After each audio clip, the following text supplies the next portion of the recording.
નમસ્કાર વિદ્યાર્થી મિત્રો, ફરી એકવાર આપ સૌનું સ્વાગત છે અલ્ટ્રાવિઝન એકેડમી દ્વારા સંચાલિત ઈ-લર્નિંગ પ્રોગ્રામના વિડિયો લેક્ચરના સેશનમાં. ધોરણ 11 કોમર્સ અને ધોરણ 11 આર્ટ્સના વિદ્યાર્થીઓ માટે ઇકોનોમિક્સ વિષયમાં ચેપ્ટર નંબર 8 ની શરૂઆત થયેલી છે. અર્થશાસ્ત્ર વિષયનું 11મા ધોરણનું ચેપ્ટર નંબર 8 આર્થિક સુધારાઓ એનો આજે ભાગ 11. અત્યાર સુધી આ ચેપ્ટરના 10 વિડિયો લેક્ચરના સેશનનો આપણે અભ્યાસ કરી ચૂક્યા છીએ. હવે આજે ભાગ 11 ચેપ્ટરની પૂર્ણાવૃત્તિ તરફ આપણે આગળ વધવાનું છે. તો વર્ષ 1991 થી ભારત દેશના અર્થતંત્રમાં લાગુ પાડવામાં આવેલા એટલે કે ભારત દેશના અર્થતંત્રમાં અમલમાં મૂકવામાં આવેલા મુખ્ય આર્થિક સુધારાઓના 3 ઘટકોનો આપણે વિગતવાર અભ્યાસ કર્યો છે. આર્થિક સુધારાઓ મુખ્યત્વે 3 સ્વરૂપે ભારતમાં લાગુ પાડવામાં આવ્યા છે. એટલે કે આર્થિક સુધારાના 3 મુખ્ય ઘટકો છે. નંબર 1 ઉદારીકરણ, બીજું ખાનગીકરણ અને ત્રીજું ઘટક વૈશ્વિકીકરણ. એ ત્રણે ત્રણનો આપણે અગાઉ વિગતવાર પરિચય મેળવ્યો. વૈશ્વિકીકરણનું એક પેટા ઘટક એટલે કે વૈશ્વિકીકરણના જ ભાગરૂપે એ પ્રત્યક્ષ વિદેશી મૂડીરોકાણ, જેમાં વિદેશી સંસ્થાકીય મૂડીરોકાણ અને પ્રત્યક્ષ વિદેશી મૂડીરોકાણ એ બધી બાબતોનો આપણે અભ્યાસ કર્યો છે. હવે ભારતની વિદેશ વેપાર નીતિના તબક્કાઓ આપણે ભણવાના છે. બરાબર? ભારતની વિદેશ વેપાર નીતિ સામેના પડકાર એ પણ આપણે લાસ્ટ સેશનમાં ભણી ગયા 10મા ભાગમાં. બરાબર?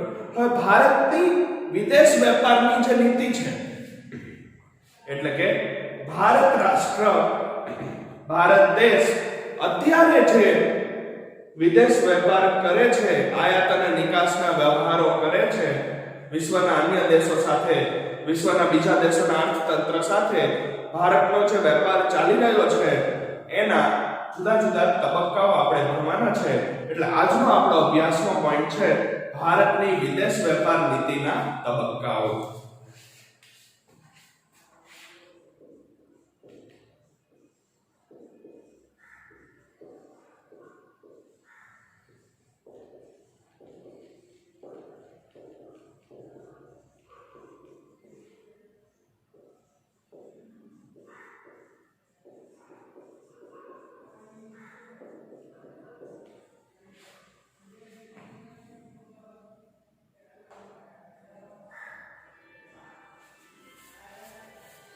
ભારત દેશનો વિદેશ વેપાર અત્યાર સુધી જે વિસ્તરેલો છે, બરાબર, એ વિદેશ વેપાર નીતિને 2 તબક્કાઓમાં વિભાજિત કરી અને એનો અભ્યાસ કરી શકાય છે કે ભારતની વિદેશ વેપાર નીતિ મુખ્યત્વે 2 ભાગોમાં વહેંચાયેલી છે, 2 ભાગોમાં વિભાજિત થયેલી છે.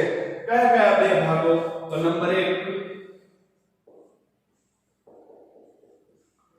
વૈશ્વિકીકરણ પહેલાની ભારતની વિદેશ વેપાર નીતિ.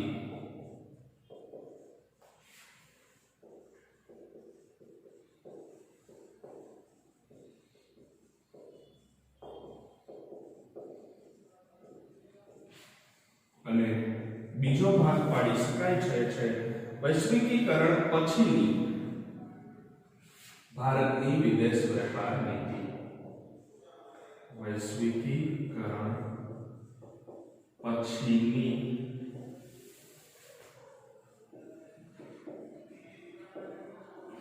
ભારતની વિદેશ વેપારની નીતિ. અલગ અલગ આ 2 ભાગોમાં વિભાજિત કરી અને આપણે ભારત દેશની વિદેશ વેપાર નીતિ સમજી શકીએ. બરાબર? હવે એક છે વૈશ્વિકીકરણ પહેલાની એટલે કે 1947 આઝાદી સમયથી શરૂ કરી અને 1991 સુધી 1991 સુધીનો સમય. બરાબર? અને વૈશ્વિકીકરણ પછીની વિદેશ વેપાર નીતિ જેમાં આવે છે વર્ષ 1991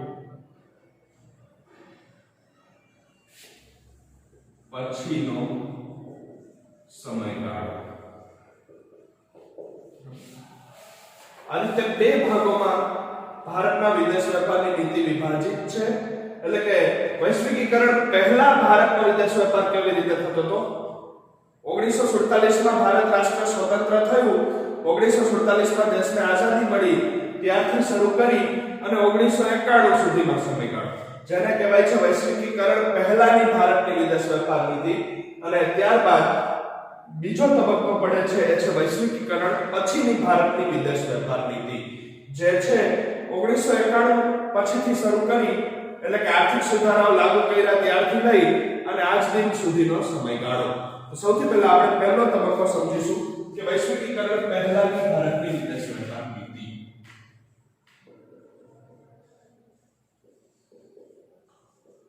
વૈશ્વિકીકરણ પહેલાની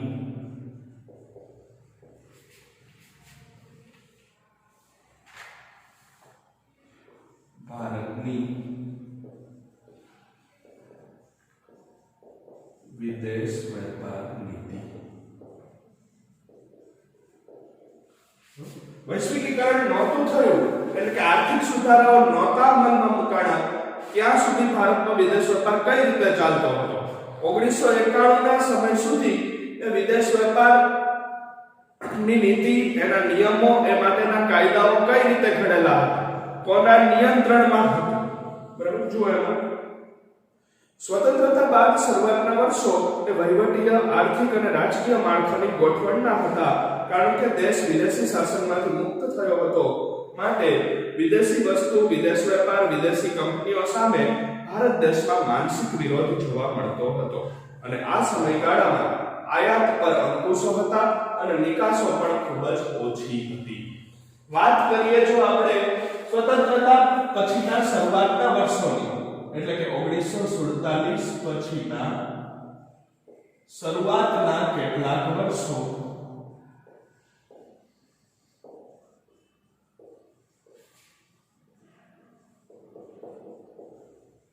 આર્થિક, સામાજિક અને રાજકીય ગોઠવણના ગયા છે.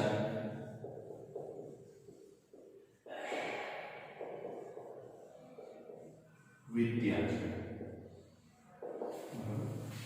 કારણ કે લાંબા સમયગાળા સુધી અંગ્રેજ શાસન રહ્યું ભારતમાં અને લાંબા સમયની લડત બાદ, લાંબા સમયના તીવ્ર સંઘર્ષ બાદ દેશ 1947 માં એ વિદેશી શાસનમાંથી મુક્ત થયો હતો.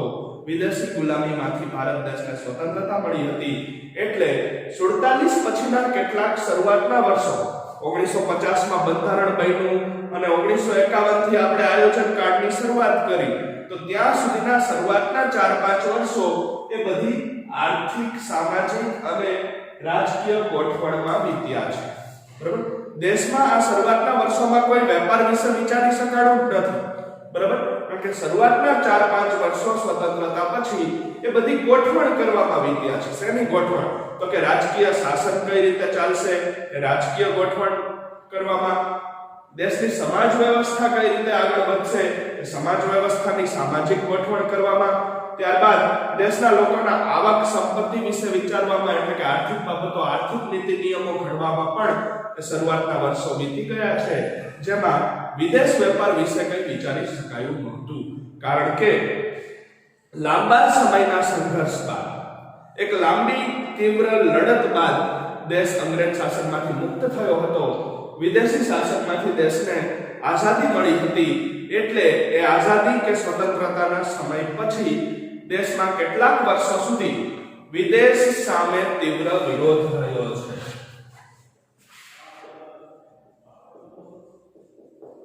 વિદેશો સામે તીવ્ર વિરોધ જોવા મળતો હતો.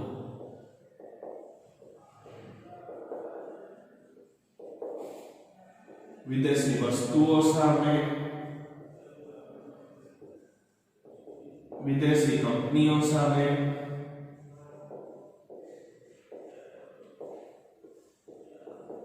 અને વિદેશમાંથી આયાત કરવા સામે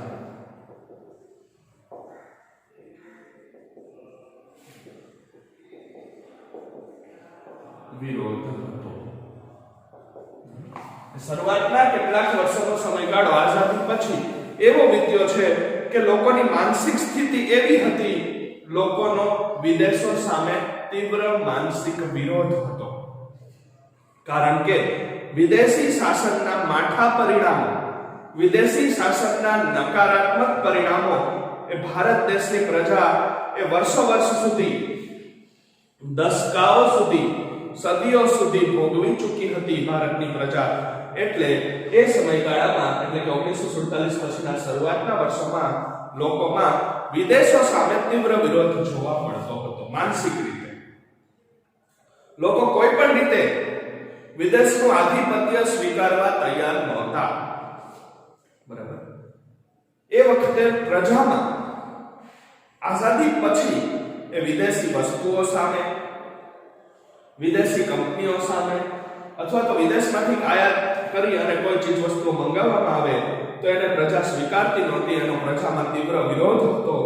એટલે કે એ આયાતો ઉપર અંકુશ હતા, આયાતો નહોતી થતી અથવા તો ખૂબ જ મર્યાદિત થતી હતી, આયાત પર અંકુશ હતા અને નિકાસ ઓછી હતી. નિકાસ ઓછી હતી, મર્યાદિત હતી, વધી શકી નહીં. ભારતે મિશ્ર અર્થતંત્ર સ્વીકાર્યું અને આયોજન દ્વારા વિકાસની વ્યૂહરચના અપનાવી. મોટા પાયાના ઉદ્યોગોની સ્થાપના તથા જરૂરી ઉદ્યોગોના વિકાસ માટે મોટા પાયે આયાતો થઈ. વિદેશી ઊંડિયામણ ઘટી જવા પામ્યું અને વપરાશી ચીજવસ્તુઓની આયાત પર ભારે નિયંત્રણો મુકાયા. ભારતની વિદેશ વેપાર નીતિમાં સંરક્ષણ આપવા ઉપર ખૂબ ભાર મુકાયો. ઉદ્યોગોને આયાતો પર અંકુશ લાગ્યા અને નિકાસ વધારીને વિકાસ કરવાનું વિચાર્યું. ભારતની નિકાસોમાં ખેત પેદાશો, હસ્તકળા, ઝવેરાત જેવી પરંપરાગત નિકાસો સાથે ટેકનોલોજી આધારિત નિકાસો પણ મુખ્ય હતી. જો વૈશ્વિકીકરણ થયું એ પહેલા એટલે કે 1991 ના વર્ષ પહેલા આર્થિક સુધારાઓ અમલમાં મુકાયા પહેલા આપણે પહેલો તબક્કો ભણીએ છીએ. અત્યારે 1947 થી 1991 સુધીના સમયગાળાની વાત છે અહીંયા. બરાબર. કે વખતે આયાતો ખૂબ જ વધુ પ્રમાણમાં છે, કારણ કે ભારતે મોટા ભાગે પોતાની સરહદોની અંદર, પોતાની સીમાઓની અંદર જ વેપાર ધંધા અને ઉદ્યોગોને વિકસાવવાનું વિચાર્યું. મોટા પાયે નવા ઉદ્યોગોની સ્થાપના થઈ દેશમાં. ભારે ઉદ્યોગો વિકસાવવાનું ચાલુ થયું દેશમાં 1956 થી. બરાબર. અને એ મોટા પાયે ભારે ઉદ્યોગો વિકસાવવા માટે યંત્રો, મશીનો, ટેકનોલોજી, શ્રમિકો એ બધાની વિદેશોમાંથી ભરપૂર પ્રમાણમાં આયાત કરવી પડતી. અને એ આયાત કરવાના ખર્ચ પાછળ, એ આયાતોની ચૂકવણી પાછળ દેશનું મોટા ભાગનું વિદેશી મૂંડિયામણ, દેશનું મોટા ભાગનું વિદેશી ચલણ એ વપરાઈ જવા પામ્યું. અને સામે નિકાસો હતી નહીં, જેથી નિકાસ કમાણી થઈ શકી નહીં. એટલે ભારતમાં જે ઉદ્યોગો સ્થપાણા એમાં સરકારે એવું વિચાર્યું, કેન્દ્ર સરકારે, કે ભારતના ઉદ્યોગોને દેશમાં સુરક્ષા મળી રહે, ભારતના ઉદ્યોગોને દેશમાં સંરક્ષણ મળી રહે એ માટે એ વિદેશમાંથી બને એટલી ઓછી આયાત કરવી. વિદેશોમાંથી થતી આયાત પર નિયંત્રણ મૂકવામાં આવ્યું. વિદેશોમાંથી થતી આયાત પર અંકુશો મૂકવામાં આવ્યા અને નિકાસ વધારીને વિકાસ કરવાનું વિચાર્યું. બરાબર. આયાત ઉપર અંકુશ મૂક્યા. વિદેશોમાંથી માલ સામાન, ચીજવસ્તુ કે સેવા બને એટલા ઓછા પ્રમાણમાં એ મંગાવવાનું વિચાર્યું, જેથી કરી અને ભારતના ઉદ્યોગો વિકસી શકે, જેથી કરી અને ભારતના ઉદ્યોગોને દેશમાં સંરક્ષણ મળી રહે એ માટે એ વિદેશોમાંથી થતી આયાત પર અંકુશ મૂક્યા, નિયંત્રણો મૂક્યા અને નિકાસો વધારી અને દેશનો આર્થિક વિકાસ સાધવાનું વિચારવામાં આવ્યું. નિકાસ શેની થતી હતી ભારતમાંથી? તો કે ભારતમાંથી ખેત પેદાશોની, ખેતીના ઉત્પાદનો, ફળો, શાકભાજી, ફૂલો વગેરે, ત્યાર પછી હસ્તકળાની વસ્તુઓ,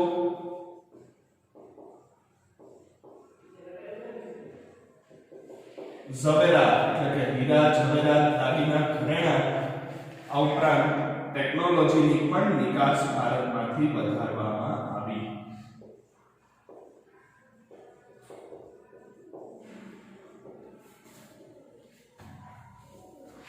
વિદેશી હુંડિયામણમાં રૂપિયો સરકારના અંકુશમાં રખાય. રૂપિયાનું મૂલ્યાંકન કરવાનું કાર્ય, રૂપિયાનું મૂલ્ય નક્કી કરવાનું કાર્ય એ કેન્દ્ર સરકારના અંકુશ અને નિયંત્રણ હેઠળ રાખવામાં આવ્યું અને રૂપિયાના અવમૂલ્યન થવાથી આયાતો મોંઘી બનતી ગઈ, પરંતુ આયાતો અતિ આવશ્યક હોવાથી, આયાત કરવી દેશ માટે ફરજિયાત થઈ પડતું હોવાથી એ આયાતોમાં ઘટાડો થઈ શક્યો નહીં અને આયાતોનું ખર્ચ વધતું ગયું, ખાધ વધતી ગઈ, દેશનું દેવું વધતું ગયું, લેણદેણની તુલામાં અસમતુલા ઊભી થઈ અને આર્થિક સુધારાઓ કરવાની ફરજ પડી. એટલે 1991 પહેલા આઝાદીથી લઈ અને 1991 સુધીમાં સરકારે ભરપૂર એવા પ્રયત્નો કર્યા. આયાત અવેજીકરણની નીતિ પણ અપનાવી. આયાત અવેજીકરણ એટલે શું? તો કે વિદેશમાંથી જે ચીજ વસ્તુ આયાત થાય છે એનું દેશમાં જ ઉત્પાદન કરવું, એને કહેવાય આયાત અવેજીકરણ. વિદેશોમાંથી જે ચીજ વસ્તુ ઉત્પાદિત થાય છે અને ભારતમાં આવે છે આયાત થઈને, એ આયાતો ઘટાડવી અને એવી ને એવી ચીજ વસ્તુનું દેશમાં જ ઉત્પાદન કરવું અને જરૂરિયાત સંતોષવી, એને કહેવાય આયાત અવેજીકરણ. તો પહેલા તબક્કામાં એટલે કે સ્વતંત્રતાથી લઈ અને 1991 સુધીના વિદેશ વેપાર નીતિના પહેલા તબક્કામાં સરકારે એ રસ્તો પણ અપનાવ્યો છે. એ રસ્તો અપનાવવાનો પણ પ્રયત્ન કર્યો છે. કયો રસ્તો? તો કે આયાત અવેજીકરણનો, કે જેની અંદર વિદેશોમાંથી જે ચીજ વસ્તુઓ, માલ સામાન કે સેવા ભારતમાં આવે છે એનું પ્રમાણ ઘટાડી અને એના બદલે ભારતમાં જ એનું ઉત્પાદન થાય અને ભારતના લોકોની જરૂરિયાત સંતોષાય એ બાબત પર ભાર મૂક્યો છે. પણ તેમ છતાંય વિદેશમાંથી થતી આયાતો એટલી આવશ્યક હોવાથી, વિદેશોમાંથી થતી આયાતો એટલી ફરજિયાત હોવાથી સંપૂર્ણપણે એના પર નિયંત્રણ લાવી શકાયું નહીં. દિવસે દિવસે રૂપિયાનું અવમૂલ્યન થતા, વિદેશી ચલણ સાથે રૂપિયાનું મૂલ્ય ઘટતા એ આયાતો મોંઘી બનતી ગઈ, આયાત ખર્ચ વધતો ગયો અને વિદેશી દેવું ઊભું થતું ગયું. લેણદેણની તુલામાં ખાધ સર્જાણી જે હજી સુધી પણ જોવા મળે છે. હવે પછીના નેક્સ્ટ સેશનમાં આપણે ભારતની વિદેશ વેપાર નીતિનો બીજો તબક્કો, કે જેમાં આર્થિક સુધારાઓ પછીનો સમય અને એ વખતે વિદેશ વેપાર નીતિ કેવી હતી એના વિશે વિગતવાર અભ્યાસ કરીશું. Thank you all of you.